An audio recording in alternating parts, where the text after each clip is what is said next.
So what I'm going to do, I'm going to tell you a little bit about Donald Knuth. I'm curious, who here has heard of Donald Knuth? Any hands at all? No? Okay.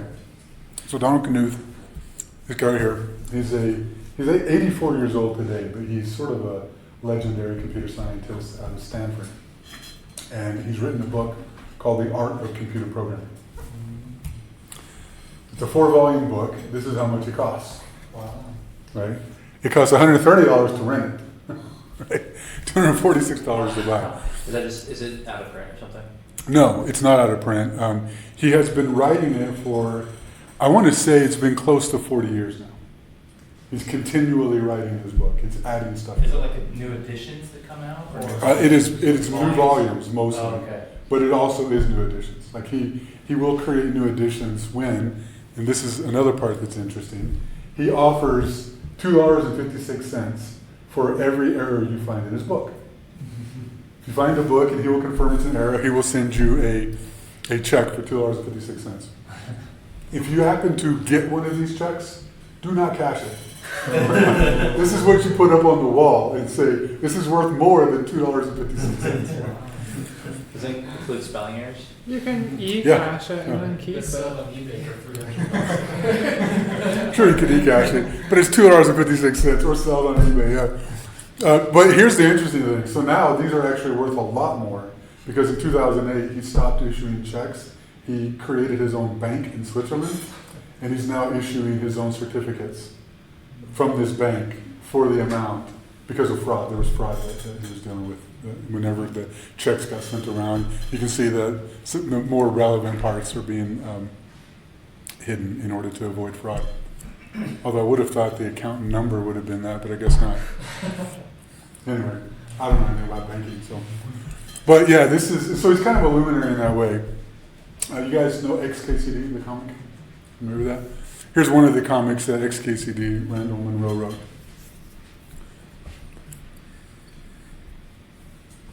It says, man, you're being inconsistent with your array indices. Some are from 1, some from 0. Different tasks call for different conventions. To quote standard algorithms expert Donald Knuth, who are you? How did you get in my house? Wait, what? Well, that's what he said when I asked him about it. And then, I don't know if you know, if you mouse over, I didn't put it up here, but if you mouse over it, in XKCD, the alt text, it continues the joke. And the joke was something about how it just, rather than, his volumes are pretty large, rather than go through the volume, it seemed easier to drop through a skylight in his house. So I could just talk to him about it. So that's one. Here's another one. To give you a little background context on this, he doesn't do a lot of continuity, although he has some similarities with characters. But this was the second part of the best hacker in the world. It's this lady, and says, so the greatest hacker of our era is a cookie baking mom. Oh, second greatest. Ms. Roberts had 2 children. Her son Bobby was never much for computers, but her daughter Elaine took to them like a ring to a bell.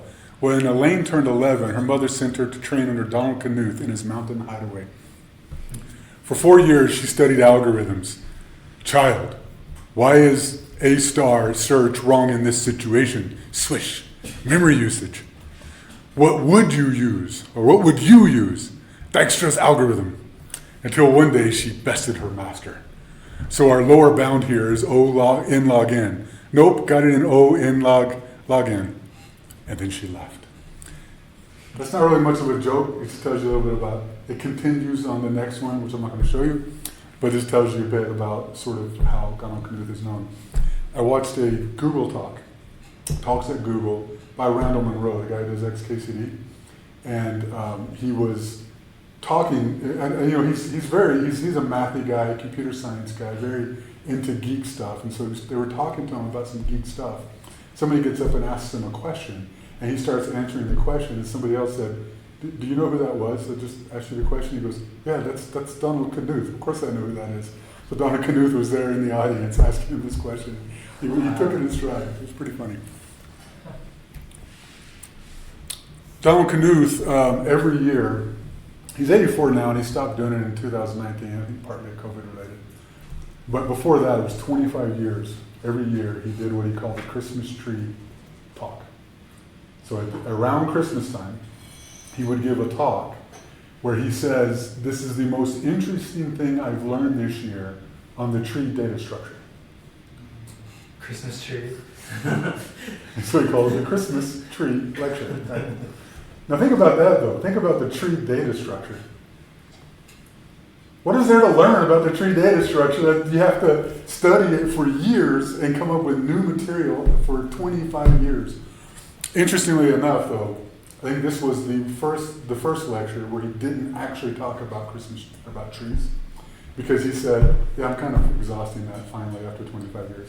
He's exhausting what he can learn about the tree data structure, which I think is interesting. There's a whole YouTube page that is, they call it the Christmas lecture now, it's the Christmas tree lecture.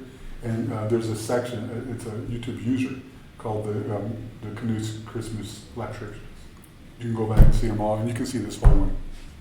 This is one that he did called, this is the last one he did in 2019. He hasn't done one since. Like I say, he's 84 years old, and I think it was due to COVID restrictions that he hadn't done it yet. He may come back, he may not, who knows. This may be the last one. But I'm going to show you 15 minutes of this, and I'm going to warn you, you'll love listening to this guy for what he has to say. His presentation style, I would say it's almost like a stutter. The way that he thinks and talks through things, it's kind of halting. I found it endearing now, but at first it may be a little bit difficult to really follow. But his content is pretty fantastic. And I thought this was I'll admit, this is amusing what I'm talking about. You people who are really into math, this is not going to be that. It's amusing is what it is. So, the lecture, he called it Pi and the Art of Computer Software. But I got to show you this incredible book, which is one of the greatest achievements of Olympian literature. Not awake. 314-159-265-359.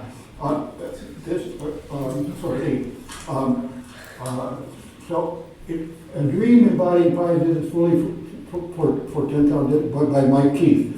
In the back, it's a play, a story, fantasies in modern verse and other writing, following without exception one of the textbook math motifs, pi's digits, and so this corresponding complete accuracy. This whole first paragraph is just perfect, but in the book he does it for 10,000 digits. So here it is. So on the left we see the first several hundred digits of pi, and now I follow the tyrant suburban and liquid under the tree. The idea is to make it seem as if he didn't have any constraint when he was writing. Now of course, pi has zeros in it, and so what are you going to do with a word of length 0? No, so easy. Whenever he has a word of length 10, that means 0. And when he has a word of length 11, it means 1, 1. And 12 is 1, 2, and so on. So this is the language he calls Pi-ish. So Pi-ish. I want to pause there for a minute because I heard somebody trying to say something. I wonder if they can't hear it. I'm going to see. Oh, pretty bad echo. Good to know. Let's see. That wouldn't do it. What do I need to do? How do I turn my mic off?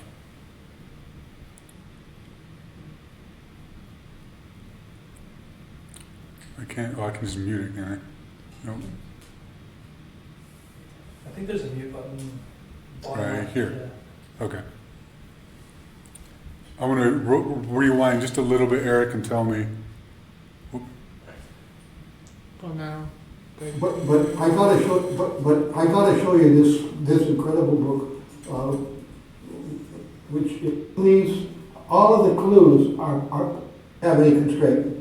What is it? Yeah. Oh, I'm sorry. How I Need a Drink, Alcoholic. I did it fully for 10,000 by Mike Keith in the back. So this is the language he calls Pi-ish.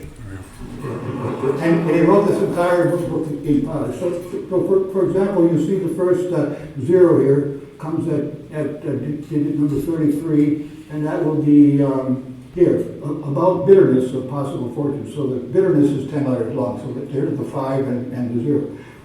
He's got double 1 here, and that's 11. So eyes of rationalism, you see. This is 4, 2, 1, 1. Okay. Now, looking a little further ahead, here's a case where you've got 9, 9, 9, 9, 9, 9. You know, okay, so what does he do with that? Well, it was beautiful. Blameless, bloodless, guiltless, ceaseless, limitless, boundless. Okay.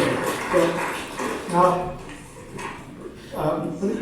so he, first he talks about things that he has little essays in here. He has short poems.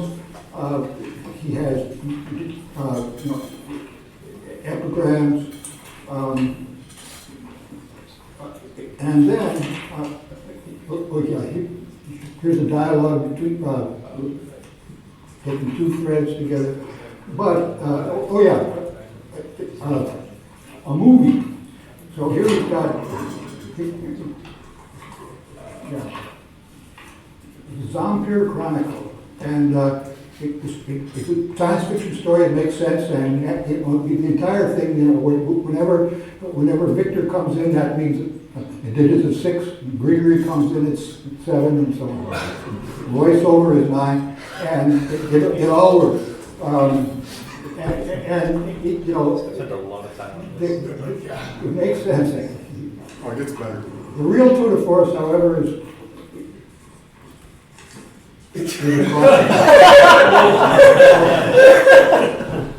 Pi of phrase. And all of the clues are actually, no, this is the second question. The first question, probably. So narrow cattle path, is 6-0. Scandinavian is 1-2. And actually it's a real crossing puzzle. And it obeys all the rules of crossing puzzles for where the black squares should go in good thing. And the title is Reverend Spooner Upon Books. Well, it has this theme of Greaves of Lass. Here he's got Winnigan's Fake. I mean, these are Spoonerisms on books, okay? And then this all, another rule is that you ignore punctuation and numbers. So the numbers don't count. But then he talks about it, and he talks about the Spoonerism trio being a little difficult, and then he says, as I approach the doors, there's Will Shorts in an undershirt. I think Will Shorts is the great crossword puzzle editor at New York Times. Okay, I say ahem, detecting shorts missing. All right, so And that was already. so there's more. And I spent a lot of time on this, but he's also got a perfect sonnet in here. Let's see if I can find it. I think that was page 16. No, where? Okay. Here we go. Page 70. 14 lines, exactly the right kind of masculine, feminine rhymes, and so on. So, Mike Keith's tribute to Pi. So yeah, I thought that y'all would find that amusing. I find it amusing. The rest of it, he actually goes through the art of computer programming and finds references to pi in there as well, both numerologically and actual references. So it's an interesting lecture. But that's all I got. I don't know if you had questions, I don't know how I would answer them, so. Maybe you have questions for you math people about pi. Yeah. You I have can find really the deep book on questions Amazon. about pi. What's up? Amazon does have the book. Yeah, great. How much is it? $11.64. Less than $240, I hope. Yeah, $12. Who knows the most digits of pi? 3.1415926. I know enough Phi. to successfully travel through space. So, Oh, there you go. That's all you need. wait, what did you need? About 5 digits for the level of accuracy it takes to land something on the moon. Whoa. It's so boring. Wait, how Oh, many? actually, Just 5. Seriously? Oh, right. Yeah. NASA uses like Yeah. 8. I can't Sorry, we just saw that the Kindle version of the book is $3.14. Oh, that's awesome. 3.14. That's hilarious. So the first part of this lecture, he actually talks about that, and there's talks about learning the digits of pi and using mnemonics to learn the digit of pi using this Pilish. And so, yeah. So if you just memorize his book. Yeah, if you memorize the book, you have 10,000 digits, right? Although, what are the chances that book does not have a mistake in it? Looked like he had corrected it, or like had annotated it. Yeah, but you do the whole thing, that's the question. It's gotta be pretty You could run code. It wouldn't be that hard to scan. Yeah, just take the words. manuscript through it, like this. If it follows, if the rules are Yeah. laid out enough, you could probably Yeah. Yeah, that's true. try to interpret it for it. It'd be harder for the crossword puzzle section, though. What are the known? What's the known digit length of pi? I think they're currently continuing to calculate, aren't they? Just running, just for kicks and giggles, I think. Oh, really? So it's But, just adding like. but I gotta show you this encrypt. I'm gonna share. We're also still muted. We're still muted. digit Kirk? takes so Oh. long to get to a certain point. How do you calculate? How Probably. do you find that next number? Can that be hard? Yeah, sorry, we were talking about, Yeah, sorry, so Eric. there's a quick Google search that says in 2019 they calculated 31.4 trillion digits, and then in 2021 they calculated another 31.4 trillion. What's up with Was the So first notice one that, right? notice how many it is, 31.4. 3.14.